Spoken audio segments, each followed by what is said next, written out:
Afternoon, Chris. First of all, big win versus Crewe, 4 points from the last 2 games. You must be happy.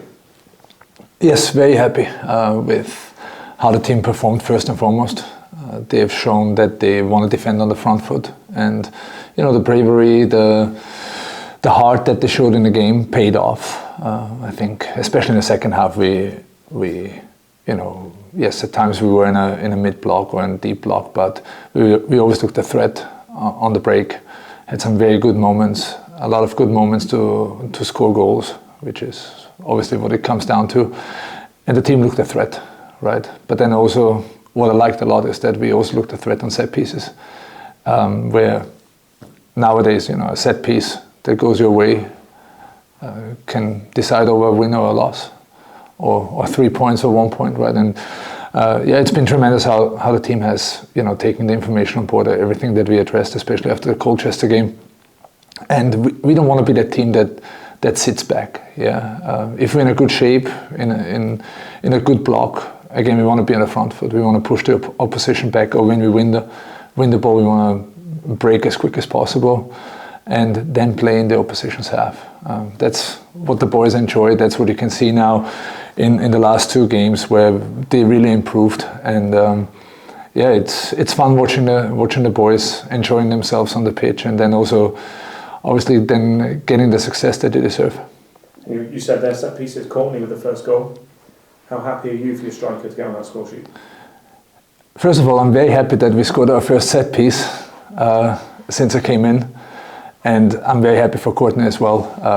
Obviously that game means a lot to him, being a former Crewe player. You've seen it with his emotions. You've seen him already before the game where he was really focused and couldn't wait to step foot on the pitch or for the whistle to blow. And super happy for him. But again, as well as for the rest of the team, it was not only that one set piece. We had Clarkey. If he would be an inch taller, he might get his foot on the ball. And we looked definitely a threat on set pieces, and it's about keeping this up, right? It's such a big part of the game nowadays.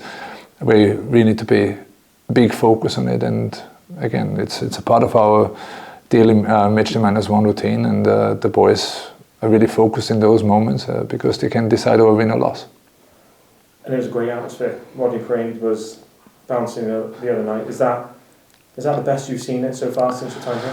Well, I think the atmosphere was obviously, for the right reasons, very tense, right? First and foremost, yes, because it took a long time to get a home win, right? Dating back to March, which was quite some time, right?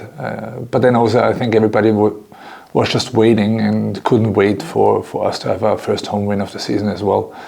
And it felt, listen, throughout the game, our Amber Army was a massive support for us, right? They kept pushing us forward, and that's exactly what the boys need, what the boys deserve. And then once the final whistle blew and hey, we have our first home win, it was kind of a little bit of a foreign feeling, to be honest, because nobody really knew now what should we do now, right? That moment was strange,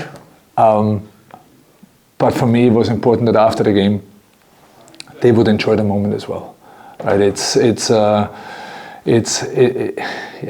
one thing to get those 3 points finally, because it just relieves. It's a big relief there for players and fans alike, right? But then also everybody, the team, the players, the staff, everybody around the club deserves to enjoy the moment and celebrate. And I think that was really missing for a long time here. And I'm so happy to see so many smiling faces, see the atmosphere as well after the game, where the stands were still packed, right? When the final whistle blew, also 5-10 minutes after the game. And that's what we want to see more. That's what we need. And it's one good step into the right direction, ending 2025 on a high, which was very important. But it's not guaranteed that it will continue 100% like this, right? We need to accept and expect that there will be some roadblocks in our way, but it's about continue believing in yourself, continue building momentum, and trying to push forward into the right direction. I'm looking ahead now onto Bromley You're excited to be taking on the new league leaders? For every game, I mean, you look at the last 2 games, right? 4 points. It's a great finish to 2025. But it's also about who did we play against. And those points, all the points that we made so far, came mostly from mid-table teams. So that shows what quality the team has overall. And now we're traveling to the top of the table team, right? Which is another great challenge for us. But I don't think we need to be afraid of anybody or looking at the table.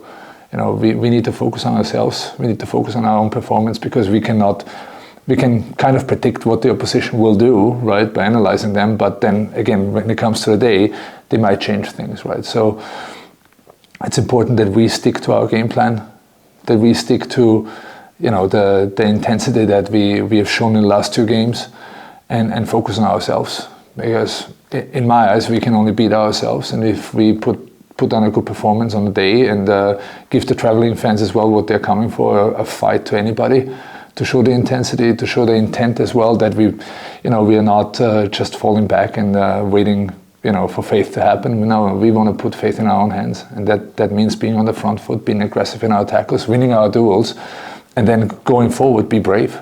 The team has shown that now too many times, have finally got the success that they deserved, also with 2 clean sheets. So we also know that we can keep it tight in the back and then being a threat going forward. Thanks, Chris. Thank you.